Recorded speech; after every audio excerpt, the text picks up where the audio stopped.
আসসালামু আলাইকুম বন্ধুরা, এই যে দেখো চ। এখন আমরা শিখব চ দিয়ে গঠিত হয় এরকম পাঁচটি শব্দ। চতে হয় চা, চ আর আকার একসাথে যুক্ত হয়ে চা।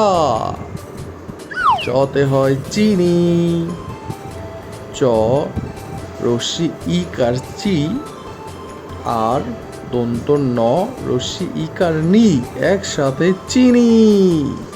চতে হয় চা চা, চ আকার চা আর চ আকার চা একসাথে যুক্ত হয়ে চাচা।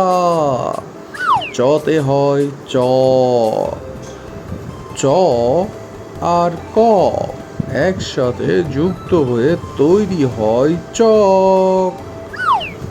চতে হয় চাঁদ, চ চন্দ্রবিন্দু আকার চা আর দ একসাথে যুক্ত হয়ে তৈরি হয় চাঁদ। আবার দেখা হবে নতুন কোনো ভিডিওতে, ততক্ষণে বাই বাই।